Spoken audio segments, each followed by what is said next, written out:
This channel does not promote any violent, harmful, or illegal activities. All content provided by this channel is meant for an educational purpose only. উত্তর দিনাজপুর গুলিকাণ্ডের নতুন মোড়। অভিযুক্ত সাজ্জাককে অস্ত্র দিয়েছিল বাংলাদেশের আব্দুলের বাড়ি বাংলাদেশের ঠাকুরগাঁও জেলায়। দাবি সরকারি আইনজীবীর 2019-এ আগ্নেয়াস্ত্র সহ আব্দুলকে গ্রেফতার করে পুলিশ। 4 বছর জেল খাটার পর আব্দুলকে পুশব্যাকের নির্দেশ দেয় ইসলামপুর আদালত। জেলে সাজ্জাকের সঙ্গে আলাপ হয় আব্দুলের। সেই বন্ধুত্বের খাতিরে আব্দুল সাজ্জাককে পালাতে সাহায্য করে বলে অভিযোগ। তাই আব্দুলকে খুঁজে পেতে তার নামে 2 টাকা পুরস্কার ঘোষণা করেছে পুলিশ। 8 মাস পর ফের ভারতে আব্দুল। তবে কি আব্দুলকে বাংলাদেশে ফেরত পাঠানো হয়নি, কিন্তু পুরস্কার ঘোষণা করে পুলিশের পোস্টারে আব্দুলের ঠিকানা গোয়ালপুকুর। তবে কি গোয়ালপুকুরেই গা ঢাকা দিয়েছিল আব্দুল? বাংলাদেশি নাগরিক ভারতের জেল চত্বরে পুলিশের নাকের জায়গায়, অথচ টেরি পেল না পুলিশ। উঠছে নানাবিধ প্রশ্ন।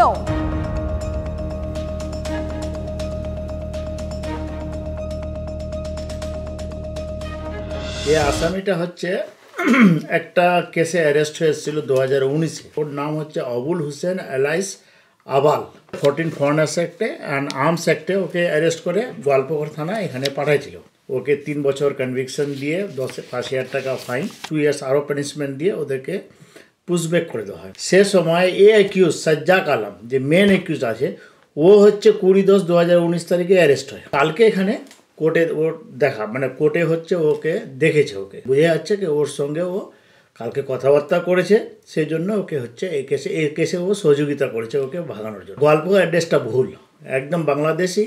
তাকে 14 ফরেনার্স অ্যাক্টে অ্যারেস্টে নিয়ে এসেছিল। তার কনভিকশনের আমার কাছে অর্ডারটাও আছে। জেলে থাকাকালীন বাংলাদেশের এরা কি করে যোগাযোগ করতে পারছে আপনি ভাবুন। মানে কোন জায়গায় কোথায় গোড়ায় আজকে শিকড়ে কোথায় গিয়ে আজকে গেঁথেছে বাংলাদেশের উগ্রপন্থীরা। আইন আছে প্রচুর, কিন্তু ভাই প্রয়োগ নেই। প্রয়োগ আছে, তার শাস্তি নেই। দুষ্কৃতিকারীদের এই যে হত্যা করা, পুলিশে গুলি করার এক মহোৎসব শুরু হয়েছে, তার কারণ কি জানেন? তার কারণ হচ্ছে কি এক সংখ্যক রাজনৈতিক নেতার উস্কানি মন্তব্য এবং তাদের প্রশ্রয় দেওয়া। পশ্চিমবঙ্গ পুলিশ যে একটা আসামিকে রুখতে পারে না, বাংলাদেশ থেকে ক্রিমিনাল এসে আসামিকে পুলিশকে মেরে চলে যাচ্ছে, এখনও পুলিশ কেন বিদ্রোহ করছে না আমি এটাও ভাবি। পুলিশের মেরুদণ্ড ভেঙে গেছে, কি করবে? আর কিছু লোক বড় বড় লম্বা লম্বা কথা বলে যেতে, তুমি 1 মারোগে তো हम 4 মারেঙ্গে। ওই বাংলাদেশের ক্রিমিনালরা ভরে গেছে, জেহাদিরা ভরে গেছে। বারবার আমরা বলছি পুলিশের রাজনীতিকরণ হয়ে গেছে। পুলিশ যে অবস্থায় আছে, পশ্চিমবাংলা পুলিশ দলদাস হয়ে গেছে, চটিচাটা পুলিশ হয়ে গেছে। তারা নেত্রীকে খুশি রাখার চেষ্টা করছে।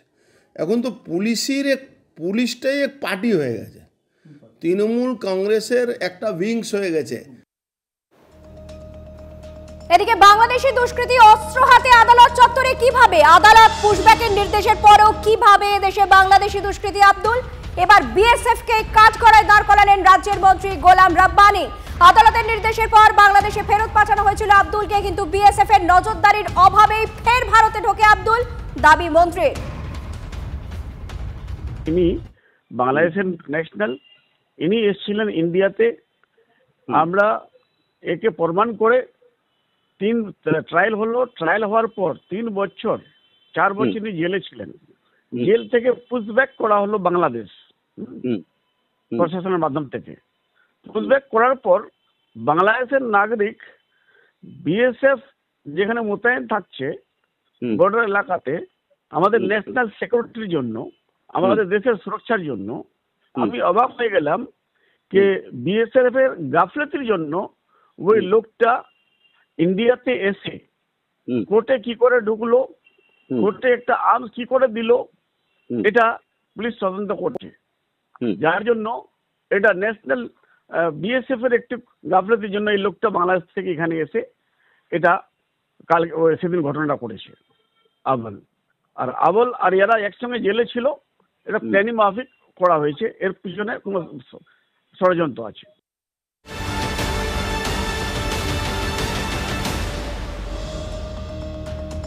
পুলিশ প্রশাসনের নাকের ডগায় জেলে বসেই কষা হচ্ছে অপরাধের একের পর এক ছক। পুলিশকে গুলি, আসামি ছিনতাইয়ের ছকও জেলে বসেই। জেলবন্দি জঙ্গি তারিকুল জেলে বসেই তৈরি করে জঙ্গি মজুল। ভাবুন, জেলে বসে কত কিছুই না হচ্ছে। সাজ্জাক ও জেলে বসেই পালানোর ছক কষে বাংলাদেশি আব্দুলের সঙ্গে। জেল থেকেই যোগাযোগ আব্দুলের সঙ্গে অস্ত্র আমদানির ব্লুপ্রিন্টও তৈরি করা হয় কারাগারের অন্ধকারে। বাংলায় কি তবে জেলই হয়ে উঠছে অপরাধের আঁতুড়ঘর?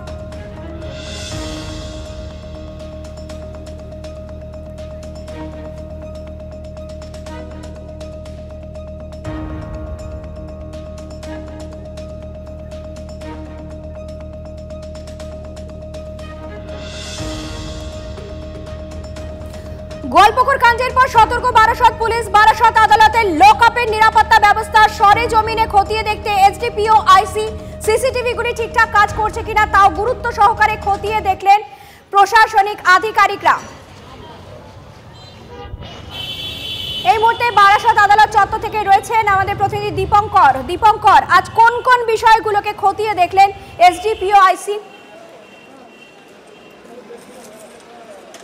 দেখো, মূলত বারাসাত আদালতের নিরাপত্তা এই বিষয়টাকে গুরুত্ব দেওয়া হয়েছে। এখানে যদিও সিসিটিভি লাগানো আছে, কিন্তু শুধুমাত্র একটা সিসিটিভি বা কয়েকটা জায়গায় সিসিটিভি থাকলেই হবে নাকি গোটা জায়গাটা, যেটা আদালত চত্বরের যে সমস্ত আইনজীবীরা রয়েছেন তারা বারবার বলছেন যে এই যে গেট, এই গেট দিয়ে যে সমস্ত অভিযুক্তরা নিয়ে আসা হয় তাদের আলাদা করে কোনো চেকিং হয় না, এবং একই সঙ্গে এই যে মূল গেট, এই মূল গেট থেকেও কিন্তু যখন গাড়ি ঢুকছে, সাধারণ মানুষ ঢুকছে, তার সঙ্গে অনেক অভিযুক্তরা ঢুকে যেতে পারেন, তারাও কিন্তু নিরাপত্তার অভাব বোধ করেন। এখানে আইনজীবী রয়েছেন একজন, তার সাথে আজকে তো এসডিপিও আইসি তারা এখানে ঘুরে দেখলেন। আপনারা কি মনে করেন, এখানে কি নিরাপত্তা ঠিকঠাক?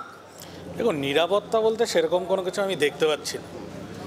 নিরাপত্তা বলতে সেরকম কিছু দেখতে পাচ্ছি না। আপনি সামনে তো মেন গেট দেখতে পাচ্ছেন, মেন গেটে কোনো সিকিউরিটি নেই, পাশে আর একটা গেট রয়েছে, সেই গেটেও কোনো সিকিউরিটি নেই, পেছনে গেট রয়েছে, সে গেটেও কোনো সিকিউরিটি। লকআপেও তো সাধারণ লোক ঢুকে যায়। লকআপেও তো সেটা তো আপনারা সবটাই জানেন, এবং লকআপের সামনে থাকে সিভিক ভলেন্টিয়ার, এবং ওভারঅল নিরাপত্তা বলতে সেরকম কিছু নেই। বুঝতে পারছো, আইনজীবীরাও মনে করছেন নিরাপত্তার অভাব রয়েছে বারাসাত আদালত চত্বরে। সেই জন্যই কিন্তু এসডিপিও, যেহেতু রাজ্যে এই ধরনের ঘটনা সামনে এসছে, তার পরিপ্রেক্ষিতেই খতিয়ে দেখা হলো। তো পুলিশের তরফে এসডিপিও যে কথা বলছেন যে সিসিটিভি আরও কত লাগবে, এবং যে সমস্ত জায়গাগুলো ফাঁকা রয়েছে সেই সমস্ত জায়গাতে নজরদারির অভাব থাকছে কিনা, যে কথা আইনজীবীরা বলছেন সিভিক পুলিশ নিরাপত্তার দায়িত্ব থাকে, সেক্ষেত্রে সিভিক পুলিশের জায়গায় আরো পুলিশ এবং ক্যামেরা পার্সন যে ছবি আমাদের তুলে ধরছো, সেখানে কিন্তু জায়গাটা যথেষ্ট বড়, এবং সেখানে তুমি বলছো যে মেন গেটে, মানে ঢোকার গেটে, বেরোনোর গেটে কোথাওই নিরাপত্তা রক্ষী নেই, এবং একটি সিসিটিভি ফুটেজ, তাহলে একটি সিসিটিভি ফুটেজ দিয়ে তো পুরো জায়গার পুরো ছবি কভার করা সম্ভব না। সেক্ষেত্রে কতগুলো সিসিটিভি লাগানো হবে,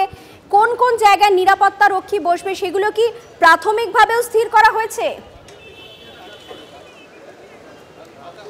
না, একদমই প্রাথমিক স্তরে এই যে আলোচনা বা এই ভিজিট। এই দেখো, তোমাকে আবারও একবার দেখাই, এই যে গাড়ি বেরিয়ে যাচ্ছে, এটা হচ্ছে আদালত চত্বরের মেন গেট। এই মেন গেটে কোনো নিরাপত্তা রক্ষী থাকে না, ওপরে দুটো সিসিটিভি ক্যামেরা লাগানো আছে।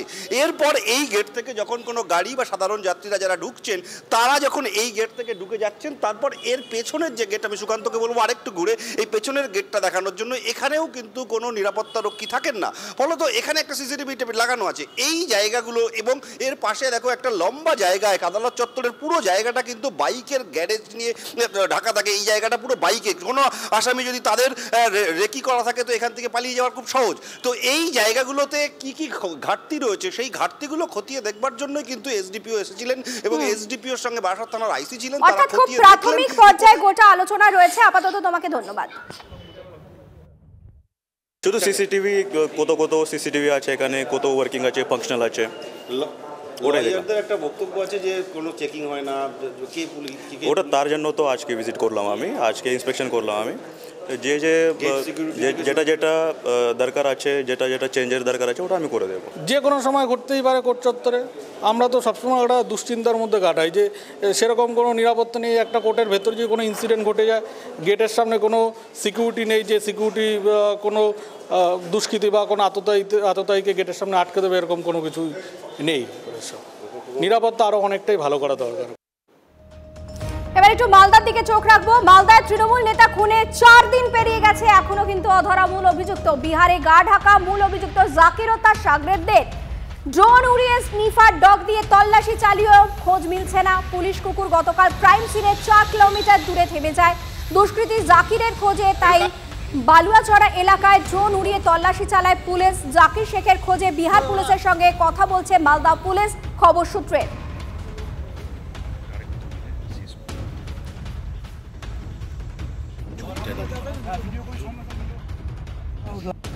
কালিয়াচক ছেড়ে দেন না, একটা কাউন্সিলর আজকে প্রায় 1 মাস ধরে নিখোঁজ হয়ে আছে। বিধাননগর পুরসভার যে পুলিশ ডাক্তারের খোঁজে কাকদ্বীপ চলে গেল, সেই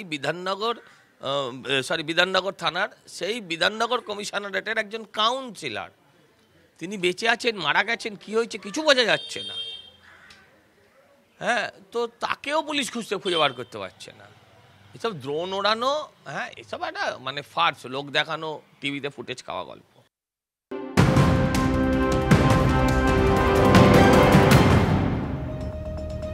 এরপর আপনাদের সামনে জলপাইগুড়ির বেহাল রাস্তার ছবি তুলে ধরবো। দীর্ঘদিন ধরে বেহাল রাস্তা, বারবার বলেও কাজ হয়নি। ধূপগুড়িতে তৃণমূলের অঞ্চল সভাপতিকে তাই ঘিরে ধরে বিক্ষোভ, ধাক্কাধাক্কি উত্তেজিত জনতার। রাস্তার ওপর তৈরি বাঁশের সাঁকোয় আগুন ধরিয়ে দেওয়া হয়। বিক্ষোভের সেই ছবি আপনারা দেখতে পাচ্ছেন। দীর্ঘদিন ধরে বেহাল রাস্তা, বারবার বলা হচ্ছে কিন্তু কাজের কাজ কিছুই হচ্ছে না। তাই ধূপগুড়িতে তৃণমূলের অঞ্চল সভাপতিকে ঘিরে ধরে বিক্ষোভ দেখালেন স্থানীয় বাসিন্দারা। একই সঙ্গে দুটো ছবি দেখতে পাচ্ছেন, একদিকে বিক্ষোভের ছবি আপনারা দেখছেন, অন্যদিকে রাস্তার উপর যে বাঁশের সাঁকো, সেই বাঁশের সাঁকোয় আগুন ধরিয়ে দিয়েছে ক্ষিপ্ত জনতা, সেই ছবি আপনাদের সামনে আমরা তুলে ধরছি।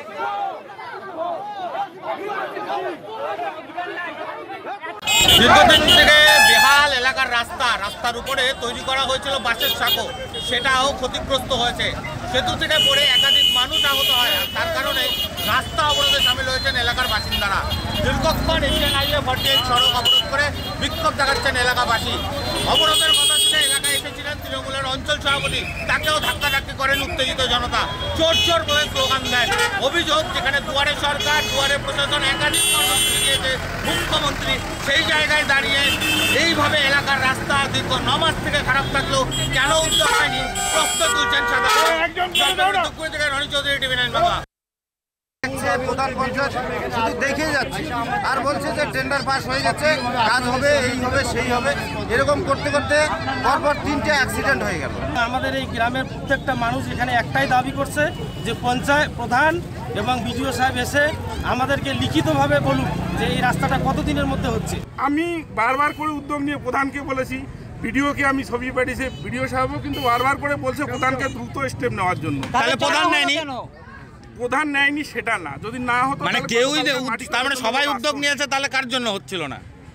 যাই হোক, একটু ডিলে হয়েছে, এটুকু আমি বলতে। তাহলে কি কারণে চড়া হলো আপনার উপরে? এখন মানুষের একটা ক্ষোভ, আজকে আমি যেমন পথচারী মানুষ, আমি তাহলে এটা কতদিনে হবে আপনি বলছেন? তাহলে কতদিনে হবে এই রাস্তা, কতদিনে হবে সেটা বলেন। না, গতকালকে তো মিস্ত্রি খুঁড়তে আসছিল। আচ্ছা, গতকালকেই খুঁড়তে আসছিল, অর্ডার সব হয়ে গেছে। এবার মুখ্যমন্ত্রীকে চ্যালেঞ্জ জানিয়ে পুলিশের তলবে হাজিরা দিচ্ছেন অর্জুন সিং। ভাটপাড়ার চেয়ারম্যান থাকাকালীন বিজেপি নেতা প্রিয়াঙ্কু পাণ্ডেকে বেআইনিভাবে বাড়ি তৈরিতে মদতের অভিযোগ, পাল্টা এনআইএ তদন্তের আবেদনের হুঁশিয়ারি অর্জুন সিং এর। আমার প্রতি একটু ভালোবাসা বেশি আছে মমতা ব্যানার্জি, এই জন্যে উনি সপ্তাহে 2-3টে নোটিশ পাঠিয়ে দেন। কিন্তু উনি একটা জিনিস বুঝতে পারেন না, আমাকে নোটিশ আর কেস দিয়ে উনি কিছু করতে পারবেন না। আমার ওনার চ্যালেঞ্জ থাকলো, উনি যত কেস করার আছে করুন আমার উপরে। আজকে ওনার ক্ষমতা আছে, উনি পুলিশকে লেলিয়ে এসব করাচ্ছেন, কালকে ক্ষমতা না থাকলে উনি কি করবেন? ফের অসুস্থ জেলবন্দি পার্থ চট্টোপাধ্যায় শারীরিক পরীক্ষার জন্য SSKM-কে চিঠি জেল কর্তৃপক্ষের। চার্জ গঠনের দিন কিছুটা অসুস্থ বোধ করছিলেন নিয়োগ দুর্নীতি মামলায় ধৃত প্রাক্তন শিক্ষামন্ত্রী।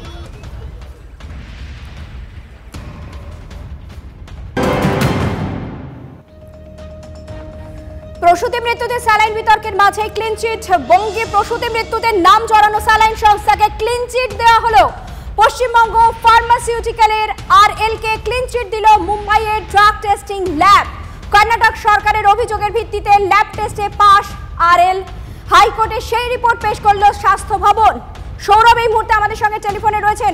সৌরভ, যে রিপোর্ট তৈরি করা হয়েছে, যে রিপোর্ট পেশ করা হয়েছে, তাতে ঠিক কি মেনশন করা হয়েছে যদি একটু বিস্তারিত জানাও। চয়নিকা, দেখো, কর্ণাটকে যে ঘটনা ঘটেছিল তার প্রেক্ষিতে কর্ণাটকের স্বাস্থ্য সচিব ড্রাগ কন্ট্রোল জেনারেল অফ ইন্ডিয়াকে যে চিঠি লিখেছিলেন সেই চিঠির প্রেক্ষিতে ডিসেম্বরে 4 থেকে 6 ডিসেম্বর এখানে পরিদর্শন হয়েছিল, রাজ্য এবং কেন্দ্রের যৌথ পরিদর্শন হয়েছিল পশ্চিমবঙ্গ ফার্মাসিউটিক্যালের চোপড়ার প্ল্যান্টে। সেখান থেকে 3টি ব্যাচের আরএল রিঙ্গাল ল্যাকটেট স্যালাইন, যেটা নিয়ে মেদিনীপুর কাণ্ডে যিনি বিতর্ক অব্যাহত রয়েছে, এবং নর্মাল স্যালাইনের স্যাম্পল নেওয়া হয়েছিল এবং সেটা মুম্বাই ল্যাবে টেস্ট করা হয়। মুম্বাইয়ের ল্যাব জানিয়ে দিয়েছে যে সেই নমুনাগুলোতে কিছু পাওয়া যায়নি। তবে চয়নিকা, এর অর্থ এই নয় যে পশ্চিমবঙ্গ ফার্মাসিউটিক্যালের স্টপ ম্যানুফ্যাকচারিং যে অর্ডারটা রয়েছে সেই অর্ডারটা উঠে যাচ্ছে। সেটা উঠে যাচ্ছে না, তার কারণ সিবিএসসি সূত্রের খবর যে সেখানে তারা স্টেরিলাইজেশনগত একাধিক সমস্যা পেয়েছিলেন, অর্থাৎ একটা প্রোডাক্টে জীবাণুমুক্তকরণ করার ক্ষেত্রে যে যে প্রক্রিয়া, যে যে পদ্ধতি থাকা দরকার, সেই সমস্ত মাপকাঠিতে উত্তীর্ণ হতে পারেনি এই সংস্থা। সেইগুলো বিষয় এখনো সুনিশ্চিত হয়নি। তারা নথি জমা করেছেন, সেই নথি যাচাই হবে, আরেকবার পরিদর্শন হবে, তারপর এই সংস্থাকে অনুমতি দেওয়া হবে। কিন্তু কলকাতা হাইকোর্টে জনস্বার্থ মামলা দায়ের হয়েছে, সেখানে বুধবার দিন মুম্বাইয়ের ড্রাগ ল্যাবরেটরিও যে তাদেরকে ক্লিন চিট দিয়েছে সেই সংক্রান্ত রিপোর্ট রাজ্যের স্বাস্থ্য দপ্তরের তরফে পেশ করা হয়েছে। চয়নিকা, কিন্তু সৌরভ, তাহলে এই প্রশ্ন তো উঠে গেল যে মুখ্যমন্ত্রী মমতা বন্দ্যোপাধ্যায় গতকালই নবান্নে যে বৈঠক করেছিলেন সেখানে দাঁড়িয়ে তিনি গাফিলতির একটা অভিযোগ তুলেছিলেন, বলেছিলেন যে এই স্যালাইনের জন্য মৃত্যু হয়তো নয়। তাহলে যদি পশ্চিমবঙ্গ ফার্মাসিউটিক্যালের আরএলকে ফাইনালি ক্লিন চিট মুম্বাইয়ের ড্রাগ টেস্টিং ল্যাব দিয়ে থাকে, তাহলে তার সেই স্টেটমেন্টকেই তো আরো বেশি মজবুত করা হলো।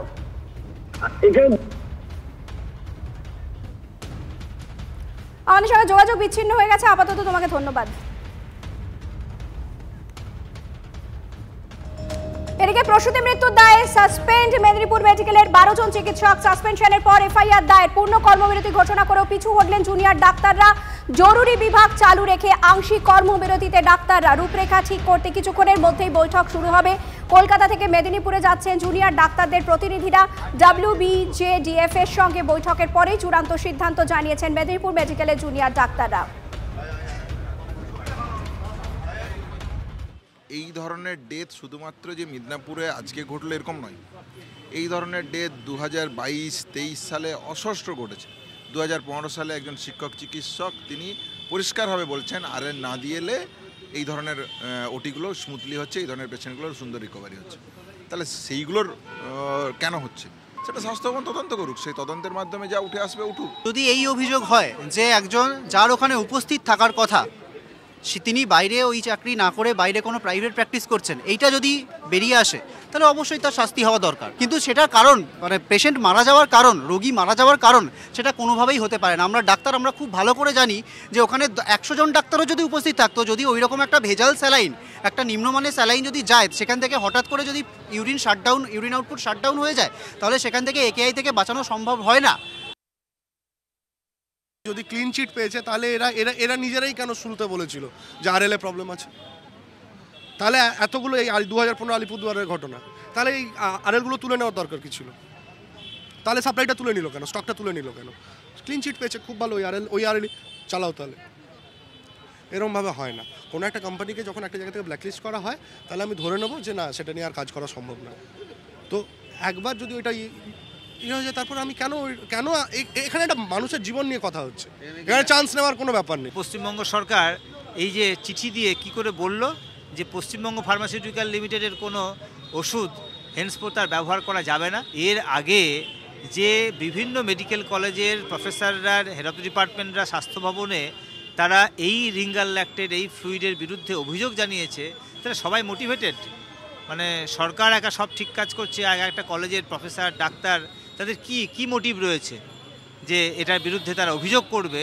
এবং ডাক্তাররা নিজেরা তো দেখছে যে এই ফ্লুইডটা পাওয়ার পর তার প্রচণ্ড জ্বর আসছে, রাইগড় হচ্ছে, ইউরিন বন্ধ হয়ে যাচ্ছে, শ্বাসকষ্ট হচ্ছে। তাহলে এগুলোকে আমাদের সব অস্বীকার করতে হবে। আগামীকাল তিলোত্তমার ধর্ষণ খুন মামলার রায় ঘোষণা, সাজা পাবে সঞ্জয়, দোষী হলে ফাঁসি ধৃতে। আদালতের রায়ে শান্তি পাবে তিলোত্তমার পরিবার, রাজপথ ছাড়বেন চিকিৎসকরা। শনিবার দিনভর TV9 বাংলায় বিশেষ কভারেজ।